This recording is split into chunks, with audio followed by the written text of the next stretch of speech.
You may be a new shooter, a longtime gun owner, or even a police officer or soldier. No personal defense handgun is fully equipped without a Crimson Trace laser sight or light. Get the confidence and reliability you need to protect family, home, and country. Call 800-442-2406 or visit crimsontrace.com for a free copy of our new laser training video, The Laser's Edge. Crimson Trace. I'm a gun owner. Your views, advice, and questions are the driving force of Gun Talk. I don't think that guns are scary things. Visit us online at www.guntalk.com. Call Tom now at 866-TALK-GUN, 866-825-5486. Let us know what you think about the gun-related issues of the day. Now, back to Gun Talk. Back with you. Tom Gresham here. 866-TALK-GUN, 866-825-5486. Get you in here. I asked the question going into the break. I said, what type of law enforcement officer do you think, at least in certain times of the year, comes across more people carrying guns than any other in terms of just running into people in the public? Well, if you guessed game warden, I think you're probably right. At least that would be my take on it. But I'll tell you what, rather than me guess at it, our next guest has the lowdown on it. Bob Lee has written a book called Backcountry Lawman. Bob, it is a pleasure to have you with us here on Gun Talk. How are you? Hey, Tom. Thank you so much for having me on. I feel like I've climbed to the top of the mountain. I am on Gun Talk Radio. Just so excited to be here. Thank you for having me on. Well, I am glad to have you. That's one of the things I've always thought is that game wardens, at least certainly in the hunting season, and of course in the rest of the season, you're dealing with poachers. You spend a lot of time coming up on people who are carrying a gun, don't you? They are all armed. And some guys will have 4, 5, 6 firearms in one truck. They'll be loaded down with knives. So you have to, as we say in the law enforcement community, your situational awareness factor has to be very switched on. And the other thing is, you are often by yourself and a long way from backup. That is correct. And in my book, Backcountry Lawman, True Stories from a Florida Game Warden, I write about, particularly in the earlier days when the radios were very bad, we didn't have cell phones, and so when you find yourself in a predicament, you were left to only yourself to figure a way out of it. And so, and through some of the stories in my book, I showed the reader some of those circumstances you can get into, particularly type of survival type situations where you might be left adrift, your patrol boat sank, and you're floating at midnight down the Ocklawaha River in a 6-gallon gas can through a gauntlet of alligators. Or you might be driving your boat and run out of water and run it right up on the land. Or into a tree. Into a tree, as you did. It's just in a boat chase. So, yes, a lot of interesting things can happen, and you're absolutely correct. And you're left to your own wits and wiles to figure it out. And so that's what I try to describe in my book, some of the circumstances. Well, the book is Backcountry Lawman, True Stories from a Florida Game Warden. We have it listed on our website, guntalk.com, under Tom's Picks. You can click on it and go there, read it, buy it there. Bob, let me ask you, when did you first become a lawman, a game warden? I began in 1977, and I was stationed up here in Putnam County, which is in northeast Florida, and that's about an hour's drive south of Jacksonville. Describe the situation when you started out, because that was an interesting time, not just there, but across the country in terms of poaching. And then I got a question about the typical poacher, but we'll get to that in a second. Just kind of describe the situation as you became a rookie game warden with poaching there.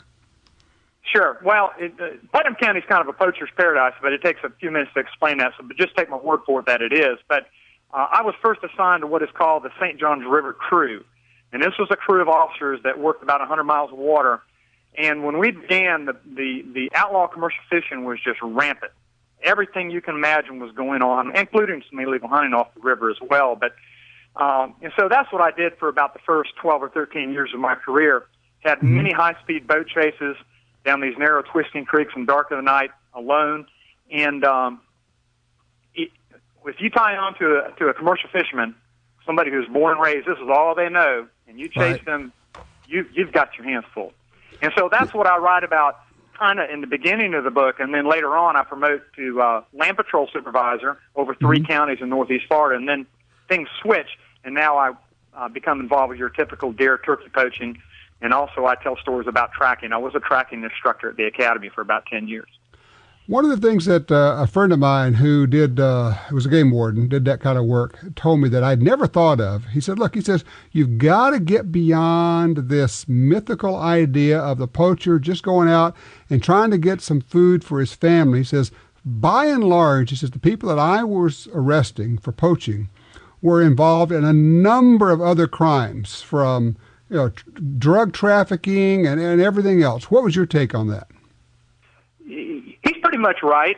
The real serious poacher, though, I mean, the one that is really, and I write about one of those fellows, they are in a different arena. But your average poacher, you are absolutely correct. And we used to always make drug cases particularly our deer poaching cases.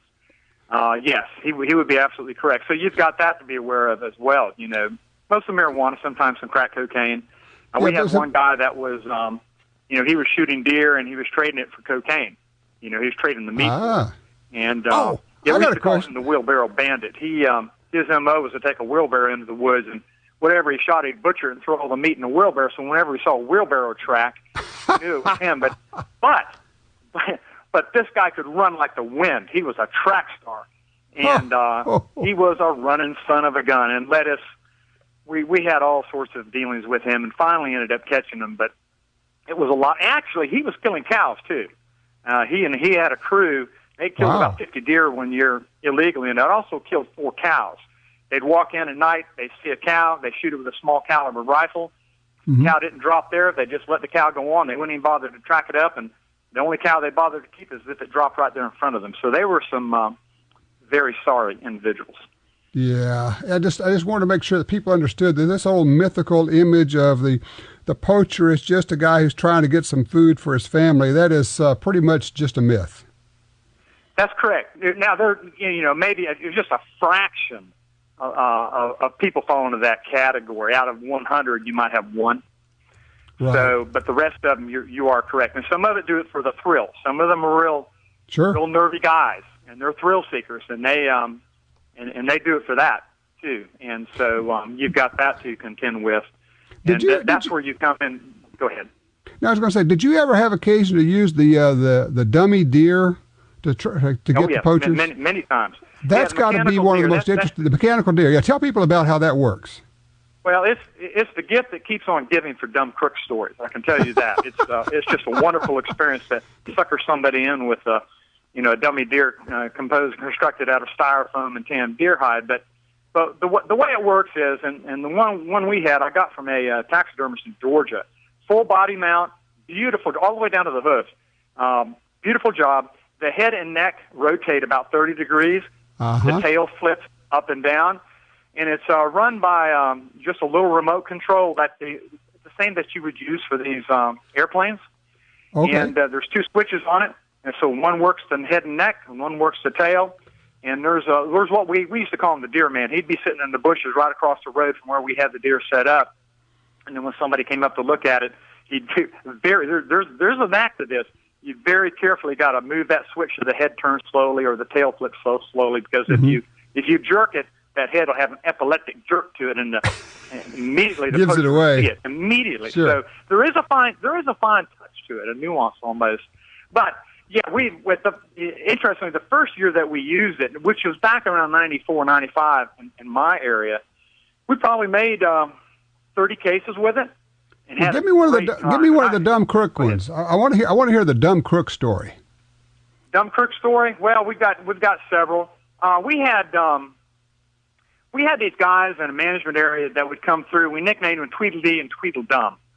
And they'd come through and they'd hunt. And we knew them. I mean, they weren't bad sources, but they just weren't the brightest bulb on the Christmas tree.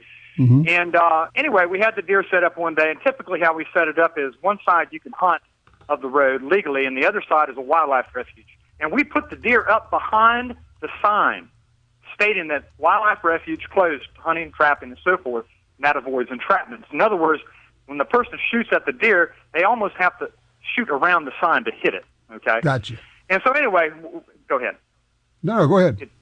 Okay. So one day my guys are set up, and Tweedledee and Tweedledum come through, and they're in this little baby truck, and you can hear them puttering along. And we really don't think they're going to shoot the deer because they've been pretty good in the past. At least what we thought they were good. But they drive by the deer, they stop.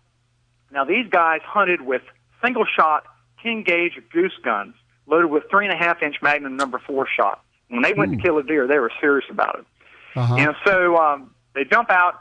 Tweedledee slips down behind the truck, slips down past the underbrush. He steps up, he leans across the bush, and he shoots the deer. However, he only weighs about 130 pounds. He didn't brace himself right and just knocked himself flat back on his butt. So he's sitting there, and he's looking at this deer. Now, he nailed it. The deer's only 20 yards away. Right. And he's looking at this deer, and these big brown glass eyes are looking back at him. He just blinks for a second. He throws this gun down, and he hollers out to Tweedledum, "Give me the other gun!" And he runs back to get it, and Tweedledum hands him the gun, and then my guy steps out from the bushes.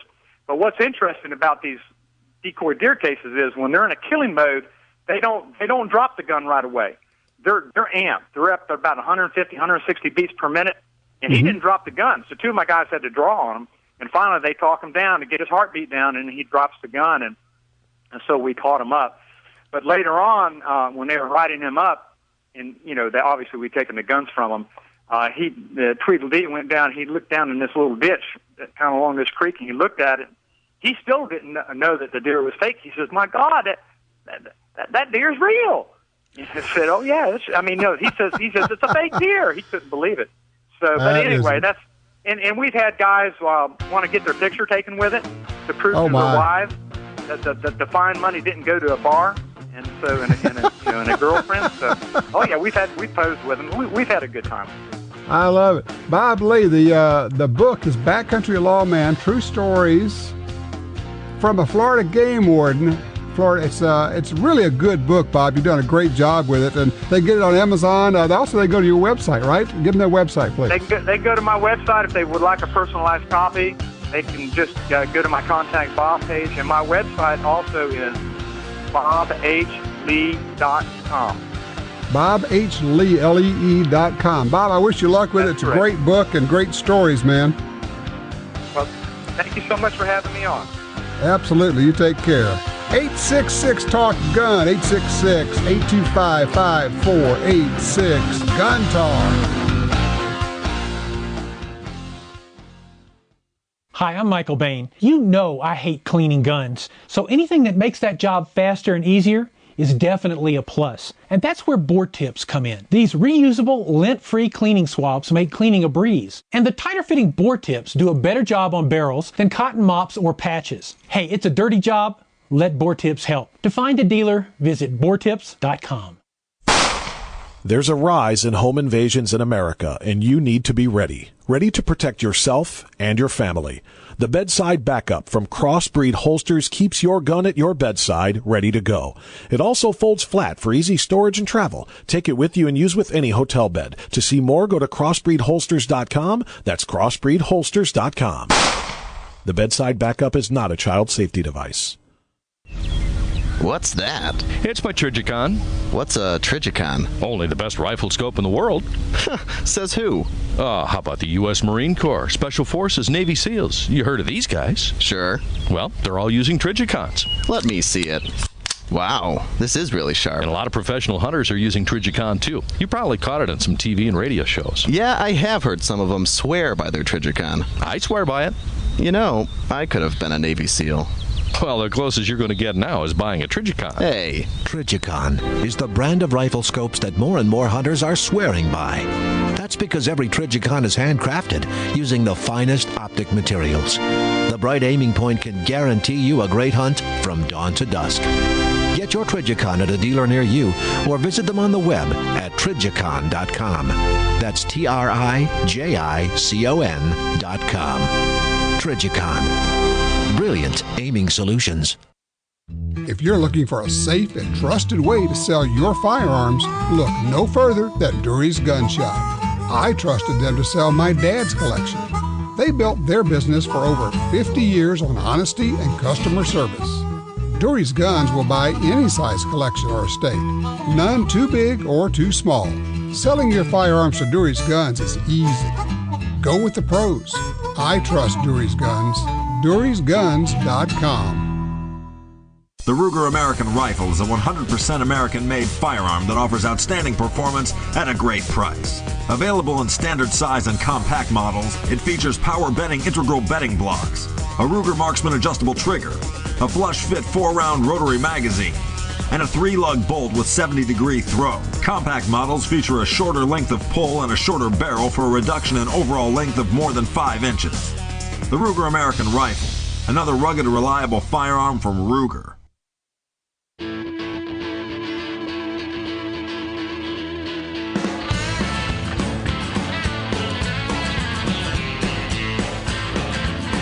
Sign up for our Gun Talk newsletter and join the Truth Squad at www.guntalk.com. Now, back to Gun Talk with Tom Gresham. All right, we can get you in right now if you want to give us a holler. 866-825-5486. I can't remember that either. Just dial 1 Tom Talk Gun. That'll get you in here. Line 4, Mark is out of Baton Rouge, Louisiana. Hello, Mark.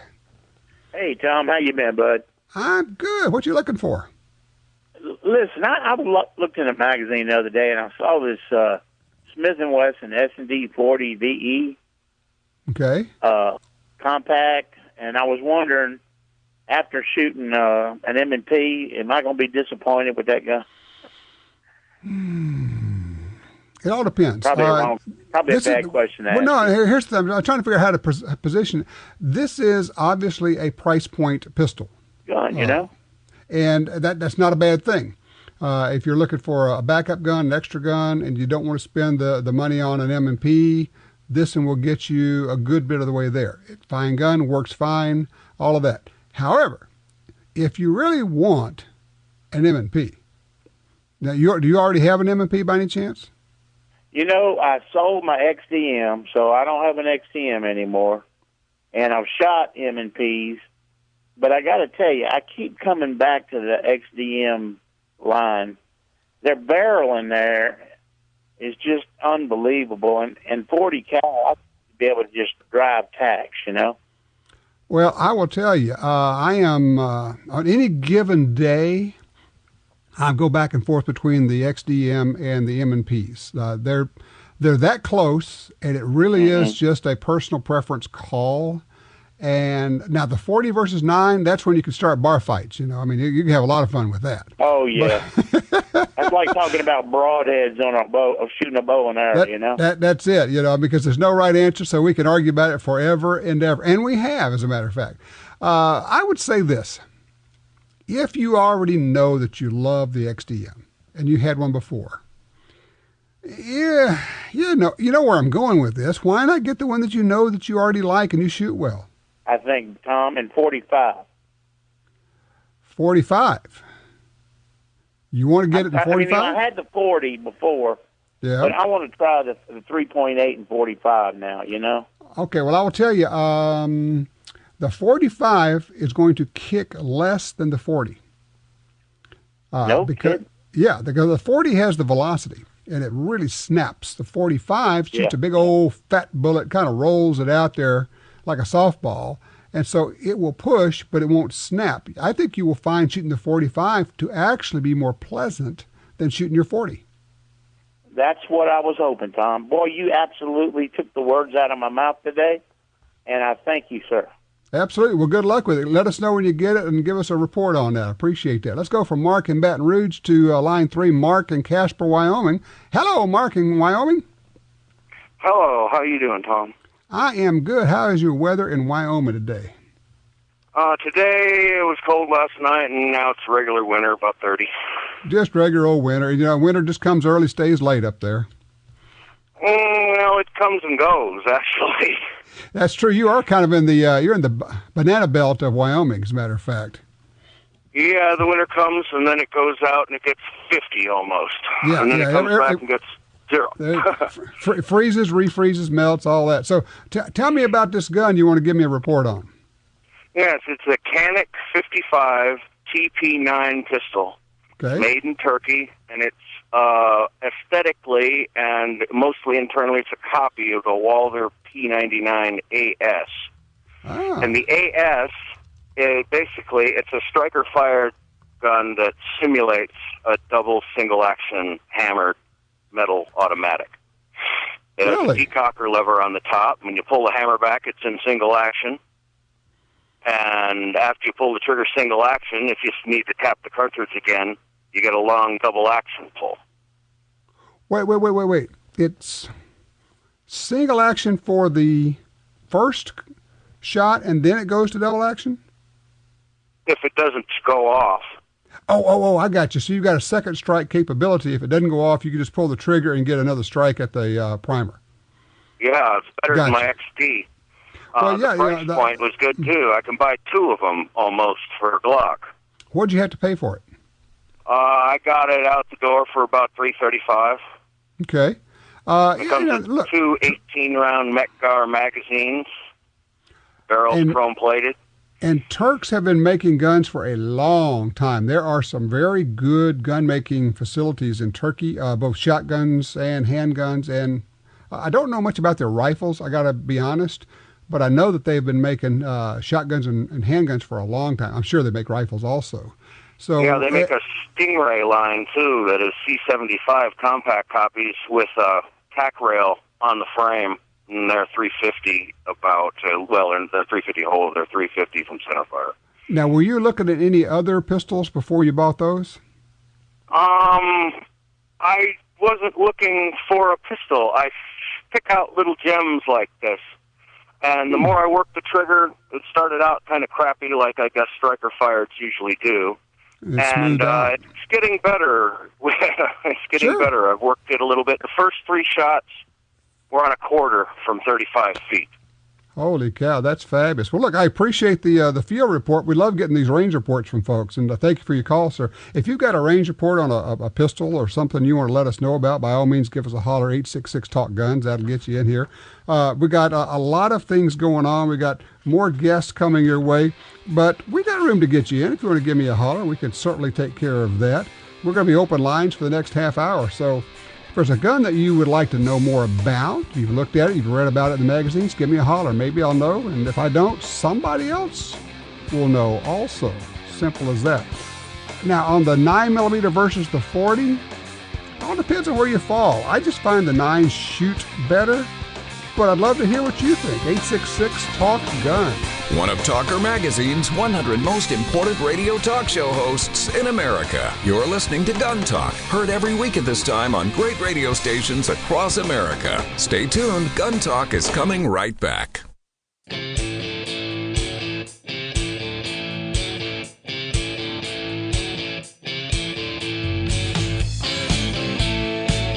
Covering all aspects of gun ownership every week on this fine radio station. You're listening to Gun Talk with Tom Gresham. All right, let's talk about the guns that you're looking for, the guns that you have tested. It doesn't have to be something new. It could be an old gun that you like that you just want to tell me about. We're swapping stories now. We're having fun. 866-TALK-GUN. Line 3, Michael's with us out of Anchorage, Alaska. Hey, Michael, glad you called in. Hey, I got a question. I've been getting into this self-protection thing lately, and I've, redone all the locks and everything at my house. And up here, I've heard you talk about go to a range, try a couple of different pistols before you decide what to buy. Mm-hmm. The problem is I can't find a range up here that'll do that. I can find a lot of instructors that'll teach me how to use it after I buy one, but I don't know what size to start with. Some people, I've been to all the gun shops in town, and I get told everything will start from a 22 to, 9mm, 40s, 45s. Okay. The only things I've ever shot were shotguns, a 10-22, and of course I had an M16 when I was in the Army. Okay, let me ask you, have you actually talked to any of the instructors there? Because I'm wondering about just asking them, hey, I don't want to buy a gun yet. Could I use, a couple of yours? Because all the instructors have more than one gun. The two that will let me use a gun are in Fairbanks, and that's 400 miles away. Yeah, no, I know. I used to live in Anchorage. I know. Okay, well, let's talk about your first pistol for self-defense. Is this going to be a home gun or a carry gun? Well, until I get some training, it's going to be a home gun, and then after I get enough training to feel comfortable, then I'm going to start carrying it. Great answer. Okay. I'm going to suggest that you get a 9mm semi-auto. Did you? You didn't happen to carry a Beretta when you were in the service, did you? No, I just had the M16. Right. I Okay. was in the rear with the gear. Gotcha. There are a bunch of really nice 9s out there these days. I think the sweet spot for getting started now is probably it's called a polymer striker-fired gun. Think Glock-like. Glock was the first one there. Smith & Wesson has them. Springfield Armory has them. Glock, of course, has them. Others have them. Here's what I would do. I would go to a store. Do you have a price point? Could you live with something in the $500 range? I've budgeted up to 6. You're right where you need to be. Between 5 and 6 is where you're going to land, okay? Rarely between 4 and 6. I would say, look, I want to at least feel these guns and try them in your hand. And what's going to happen is you're going to say, oh, that's a little fat or that's a little weird. I don't like the angle of that one and this. And you're going to pick one of them up. You go, huh, that feels pretty good. That's good enough. As long as you're buying a quality brand, gun from a maker who you know the name, they're going to stand behind it. Don't worry about it. Just buy it. Put your money at that point into ammo. Buy yourself 500 rounds of 9mm ammo, and then get with an instructor. But I would say a striker-fired 9mm. We're talking Glock, Smith, Taurus, Springfield Armory, a SIG. There are several others out there. If you're buying in that $400 to $600 range, you're going to find a really nice gun, and I think you'll be good to go. Okay, thank you. All right, absolutely. I wish you luck with it. I think it's going to work for you. Let's see here. I want to talk to Bill on line 2 out of New Jersey. Hey, Bill. Hello, Tom. How you doing? I'm good. Tell me about your daughter. Well, my daughter is currently deployed to Afghanistan. She's been in about 3 or 4 months. And, she'll be coming home this summer, God willing. Okay. She belongs to the same gun club I do. She loves to shoot. She does not have a .22 rifle. We've been shooting pistols, and she's always won a rifle. Well, I want to buy her Smith M&P 15-22, preferably in pink tiger stripe, which is available from them. Okay. And now here's my problem. If I just bought the plain 22, even if she didn't want it, I'd use it. Right. The pink one, maybe not. And I'm secure in my manhood. I hear you. Anyway, the question, Tom, is what's your opinion? If I bought the gun and then surprised her with, she has no idea we're doing this, and surprised her with it when she comes home, or should I text her a picture of it and say, would you want this? No. And there goes the surprise. First of all, and pardon me for not knowing, but is this gun going to be legal in New Jersey? Yeah. Okay. You make a compliant gun. Okay, get the black gun. Don't tell her. Make it a surprise. And here's why. 2 reasons. One is she's used to black guns where she is. If she comes back and you give her a pink gun, she may say, that's the dumbest thing I've ever seen, Dad. She may just say, I want the black one, just like the one I use over there. If, on the other hand, she looks at it and says, okay, it's black, and you say, but if you want, we can dress it up.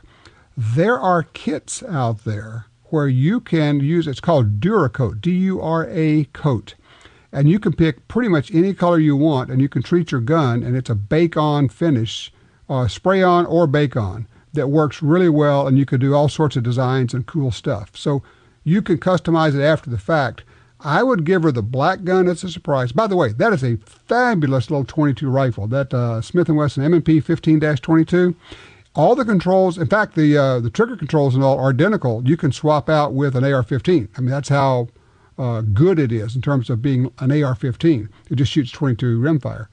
I think you're on the right track. I would get the black one and then have as an offer, if you want to dress it up, we'll do that. But in the meantime, just look up Duracoat. Brownells sells all that stuff on their website, Brownell, BROWNELLS, brownells.com. How's that sound? That sounds good. All right. Because then I could use it if she didn't want it. If she somehow developed an aversion to an AR rifle, because she carried one for over a year. Right. Okay. All right. Thank you very much. Absolutely. Good luck with it. And thank your daughter for her service. We appreciate that. Tell you what, 866-TALK-GUN will get you in here. It's open lines. If you'd like to join us, give me a holler. We'll be right back. Ever thought about building your own AR-15? Well, what about building your own AR-15 lower receiver? We're HLF Manufacturing, and we make 80% lowers. Build your rifle the way you want it. Use the parts you want. Have it all shipped to your home. We also have uppers, parts, and other things you need. We even have complete build kits to make it really easy. Visit HLFMFG.com for the whole story. You may be a new shooter, a longtime gun owner, or even a police officer or soldier. No personal defense handgun is fully equipped without a Crimson Trace laser sight or light. Get the confidence and reliability you need to protect family, home, and country. Call 800-442-2406 or visit crimsontrace.com for a free copy of our new laser training video, The Laser's Edge, Crimson Trace. The .45 Auto, also known as the 1911, is the standard other defensive pistols are measured against. No matter what pistol you carry, techniques developed around the 1911 are vital. You know you need training, and you know your concealed carry class definitely was not training. Now Gun Talk presents an exciting DVD, Fighting with the 1911 with Tiger McKee. Tiger's unique training style will have you drawing, moving, shooting, and running your gun better, no matter what style pistol you prefer. At ShopGunTalk.com, you can order our DVDs of Tiger's instruction. ShopGunTalk.com also has a 2-DVD set, including Concealed Carry 1. Get both for the information you know you need. This really is life and death. ShopGunTalk.com has DVDs, books, and other essential gear. ShopGunTalk.com. That's ShopGunTalk.com. Tired of overpaying for one concealed carry holster after another that is flimsy, hard to hide, or just plain uncomfortable? At Alien Gear Holsters, less than $30 gets you a professional quality holster that's super stealthy and ultra comfortable. Every Alien Gear holster is backed by a forever warranty, a 30-day test drive, and free shell trades for life in case you buy a different gun. AlienGearHolsters.com. AlienGearHolsters.com.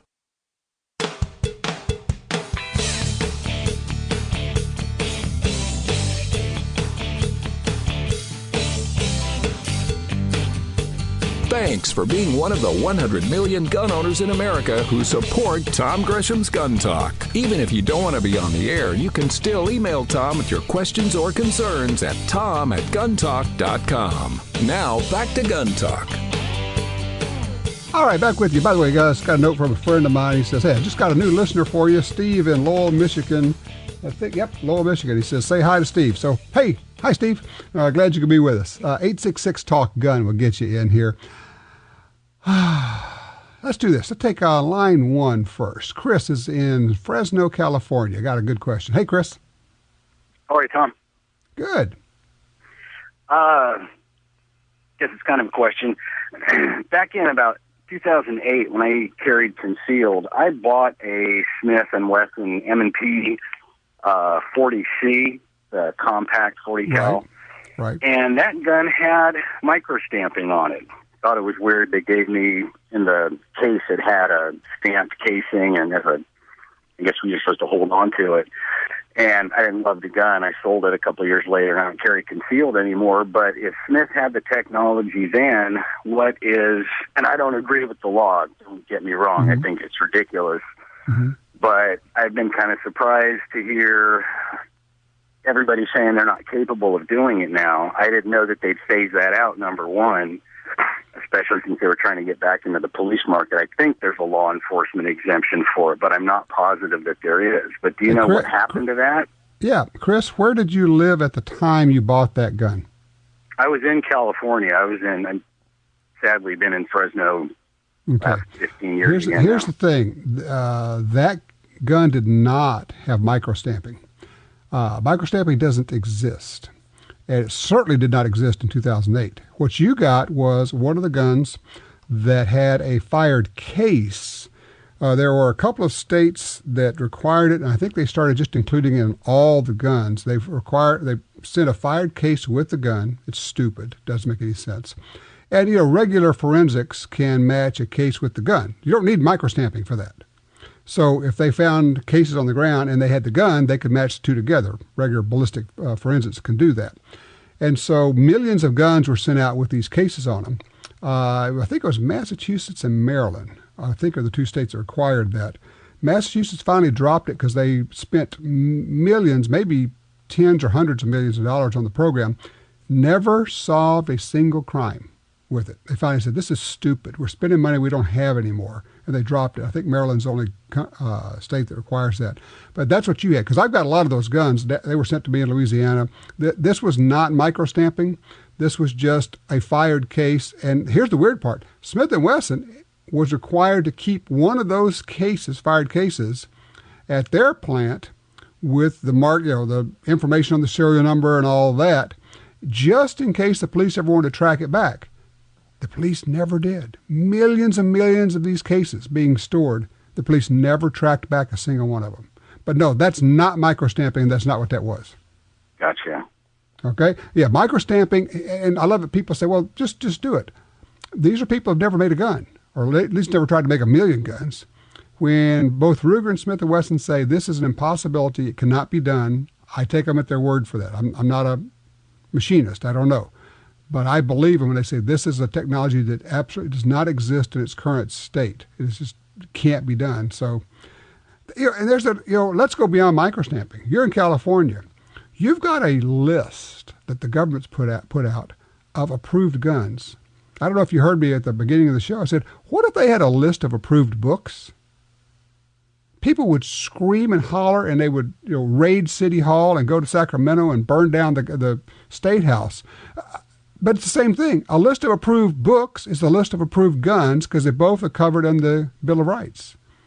So you got to get rid of the whole roster. That's what needs to happen, and there's a lawsuit by the Second Amendment Foundation that is trying to get rid of the entire concept of the roster because that's just a gun ban. That's all it is. Because you know what?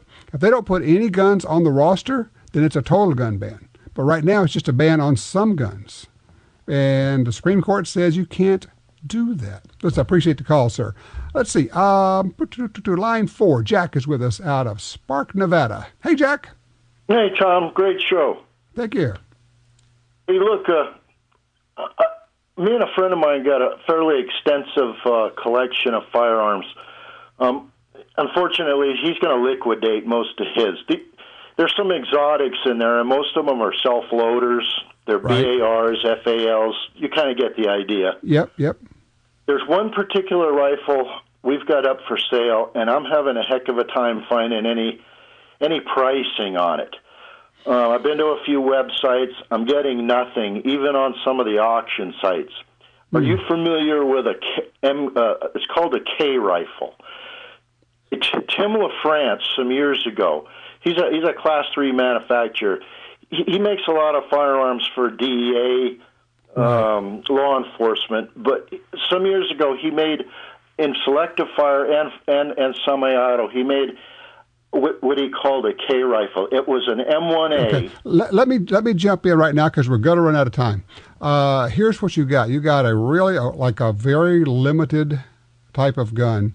It's going to be hard to establish a price on it.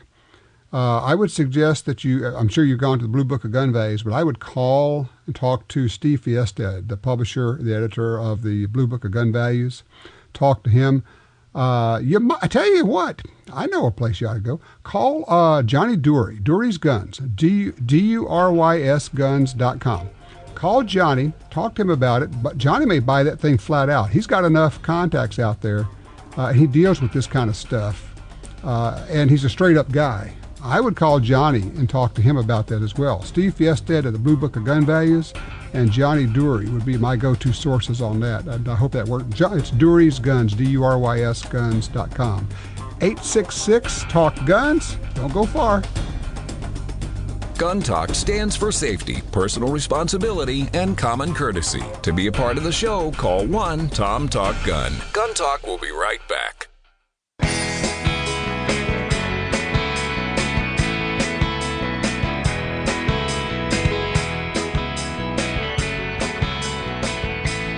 All right, we're back with you. Let's talk to Becky.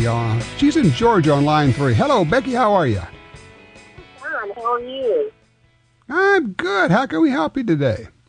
I'm a 62-year-old female, and I just recently got a permit to carry, and I want a small handgun. I have not carried a gun or used a gun other than just maybe target practice with my grandson. And I live out in the country, and I drive into town every day almost. I'm retired, and I just want something lightweight, something that you think would be good for me. Okay, are you going to carry it on you, or are you just going to keep it in the car? Or are you going to keep it in a purse? Probably in my purse. Okay. Let me just address one thing. You want a small, light gun, but here's the problem. Small, light guns are really unpleasant to shoot. The lighter they are, the more they recoil, the more they kick. So you want a compromise between, because a teeny tiny gun that's lightweight is like a firecracker going off in your hand. It's just not fun. And I want you to go out and do some shooting with it, because if you can't do some shooting with it, you can't be competent. So I'm going to suggest you get it's called a compact, not a subcompact, but a compact, probably in a .380 caliber, semi-automatic in a .380 caliber. Ruger has something called the LC 380. It's a pistol. But the main thing I would say is, if you go into a store, ask them to show you a 380, but not the little bitty ones. Ruger has a little bitty one called an LCP, and there's a Kel-Tec model, and they're little. They could go like in your hand. You do not want that. That's an expert's gun. That's not what you want. Okay. We want it's called a compact or a mid-size in a 380, not a 38 special. It's a 380 automatic. 380 automatic. Right. And then once you get it, I want you to get with an instructor and get you several hours of instruction shooting your gun, okay? Because if you need it, you can't be figuring out how it works at that point. You got to know it. It's got to be as familiar in your hand as the stick shift on your car. Exactly. That's the way I feel that I've said, I want to be comfortable with it. I know that you can't be scared, to fire the weapon. You can't be frightened of it. So I'm definitely going to do that. Okay, well then, when you go to the store, tell them you want a mid-size 380 semi-auto. The people at the store may try to talk you into something else. Do not listen to them. They may try to talk you into a revolver, a little snub-nose, lightweight 38 revolver. Don't do it. Bad advice. Stick to your guns. Yeah, they're going to try to say whatever they have in stock. Exactly right, Jim says. So, but what you want is a mid-size 380. If they don't have it, you can get them to order or go to another store out there and then get yourself some training. Becky, I wish you luck with it, and congratulations on deciding to take care of yourself. Ultimately, a lot of us have figured out, it's up to us. Hey, just down the street, like 3 doors down from my daughter-in-law's, my son's house with their 4-year-old, a woman got attacked by a dog yesterday, sent her to the hospital. And it reminded me, it says, why do I carry? Not always because of bad guys. Sometimes just stuff happens. Sometimes somebody's dog runs into your yard. You're thinking, well, I'm safe at home. Really? And if you're in your yard and a dog runs in and attacks you or your kids, what are you going to do about that one? Yeah, that stuff happens. Hey, don't go far. We're going to have some news on new product, and we're going to announce a new giveaway that you're going to want to participate in. 866 Talk Guns will get you in here. Firearms, ammunition, recreational and competitive shooting, training, hunting, and yes, even politics. You're listening to Gun Talk. Call us now at 1-866-825-5486. That's 1-TOM-TALK-GUN. Or reach out to us via email at tom@guntalk.com.